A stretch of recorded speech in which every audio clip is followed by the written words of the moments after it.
Hi everyone, இன்றைக்கி readymade குர்த்திக்கு sleeve எப்படி cut பண்ணி தைக்கிறதுங்கிறத இந்த வீடியோவில் பார்க்க போகிறோம். இந்த குர்த்திக்கு ஸ்லீவ் அட்டாச்சாக வரலை, தனியாக நம்மளே வாங்கி தைக்க வேண்டியதாக போச்சு. அதனால் 30 பாயிண்ட்டு நம்ம ஃபுல் வாயில் கிளாத் வாங்கியிருக்கேன். அதில் 1.25 இன்ச்சு மடித்து தைக்கிறதுக்கு ஒரு கோடு போட்டிருக்கோம். ஸ்லீவ் 5.5 இன்ச்சு இருந்தால் போதும்னு கஸ்டமர் சொல்லிட்டாங்க. அப்போ 6 இன்ச்சு அரை இன்ச்சு தையலுக்காக விட்டு 6 இன்ச்சு மார்க் பண்ணியிருக்கிறேன்.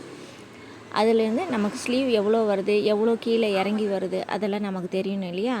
ஸ்லீவ் ஜாயின் பண்ணுறக்கும் நமக்கு அந்த ஸ்லீவை ஒரு 3 இன்ச்சுக்கு பிரிச்சுக்கணும். அதுக்கு அதிகமாக பிரிக்க வேண்டாம். அப்போ ஓவர்லாக் எல்லாத்தையுமே நம்ம பிரிக்க வேண்டியதாக போயிடும். குர்த்தியோட ஷேஃபே ஸ்பாயில் ஆயிரும். அதனால் ஒரு 3 இன்ச்சு ஸ்லீவை அந்த ரஃபுல் கொடுத்ததுனால இல்லைன்னா 2 இன்ச்சு இருந்தாலே நமக்கு போதும். ஸ்லீவை நல்லா தலைகளாக திருப்பி வச்சுக்கோங்க, உங்களுக்கு பார்க்குற மாதிரி. அப்போ தான் இந்த ஸ்லீவோட பெண்டு நம்மளால் பார்க்க முடியும். இதை ஷோல்ட்ரு ஜாயிண்ட் ஆகிற இடத்த மேலே வச்சுக்கிறோம். அதே மாதிரி கீழே கை ஜாயிண்ட் ஆகிற இடத்த கீழே வச்சுக்கிறோம். எவ்வளோ தூரம் அதோட ஒரிஜினல் ஷேப் எவ்வளோ வருதோ அந்த அளவில் மார்க் பண்ணிடுறோம். மார்க் பண்ணிவிட்டு மேலே மார்க் பண்ண அளவுக்கு லைன் போட்டுட்டு கீழே மார்க்குக்கு இந்த கர்வ் வச்சு யூஸ் பண்ணிங்கன்னா அழகாக ஸ்லீவ் வருங்க. நிறைய பேருக்கு ஸ்லீவ் ட்ரா பண்ணுறதுக்கு வராது அப்படின்னு சொல்லுவாங்க.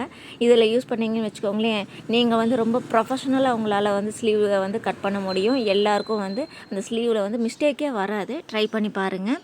மறுபடியும் அளவு கரெக்டாக இருக்கா அப்படிங்கிறத செக் பண்ணிக்கலாம். கரெக்டாக இருக்குது, அவ்வளோதான். அதோட ஜாயிண்ட்டை கட் பண்ணிவிட்டு கீழே லைனிங்க்கு மார்க்கு கட் பண்ணிக்கிறோம்.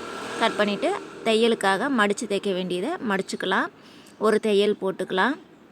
கண்டினியூஸாக 2 ஸ்லீவே அப்படியே ஜாயின் பண்ணி ஸ்டிச் பண்ணிடுங்க. தனித்தனியாக ஸ்டிச் பண்ணிங்கன்னா உங்களுக்கு டைம் வேஸ்ட் ஆகும். இந்த மாதிரி ஸ்டிச் பண்ணும்போது உங்களுக்கு டைம் ரொம்பவே சேவ் ஆகும். கண்டினியூஸாக நீங்கள் அடிச்சிடுற மாதிரி இருக்கும். அவ்வளோதான். அதுக்கு நம்ம மார்க் கொடுத்துருக்குற அளவுக்கு துணியை மடித்து அதே மாதிரி இன்னொரு தையலை போட்டுடலாம். அவ்வளோதாங்க.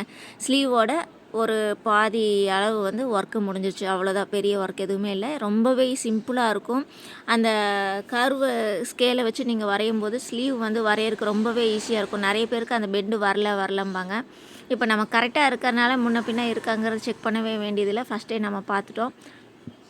அதனால் அப்படியே தைக்க வேண்டியதாக. அதில் ரஃபுல் கொடுத்துருக்காங்க, அந்த மடிப்பு ஃப்ரில்லு கொடுத்துருக்காங்க இல்லையா. அதனால் அது மேலே தையல் வராமல் கொஞ்சம் தள்ளி கீழே ஸ்பேஸ் இருக்குது, அது அந்த அளவுக்கு கரெக்டாக தைக்கணும். அதே மாதிரி அந்த துணி கீழே 1/2 இன்ச்சு உள்ளே போகுதா அப்படிங்கிறத பார்த்துக்கோங்க. நம்ம நார்மலாக தைக்கிற ஸ்லீவ் மாதிரி இல்லாமல் மேல் பாகத்தை கீழே வச்சுட்டு ஸ்லீவை அதே மாதிரி குர்த்தியோட மேல் பாகத்தை அதுக்கு மேலே வச்சு தைக்கிறோம். அப்படின்னா ரைட் டு ராங் பார்க்குற மாதிரி இருக்கும். தைக்கும்போது ஃபினிஷிங் சீக்கிரமாக ஈஸியாக வந்துடும் உங்களுக்கு. நம்ம ஃபுல்லாக நார்மலாக திருப்பி அடிக்கிற மாதிரி தேவையில்லை. ஸ்லீவ் 6.5 இன்ச்சு வருது. 6.5 இன்ச்சு போட்டு நம்ம அந்த ஜாயிண்ட்டுக்கு அப்படியே கிராஸ் கொடுத்து ஜாயின் பண்ணால் போதும். எக்ஸ்ட்ராவாக பிரித்து விட்றதுக்காக நம்ம நார்மலாக தைக்கிற மாதிரியே தைச்சிடலாம்.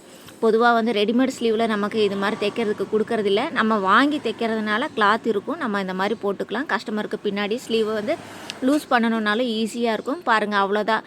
பக்காவான ரெடிமேட் ஃபினிஷில் ஸ்லீவ் ரெடி. நீங்களும் ட்ரை பண்ணி பாருங்கள். அடுத்த வீடியோவில் பார்க்கலாம். பாய்.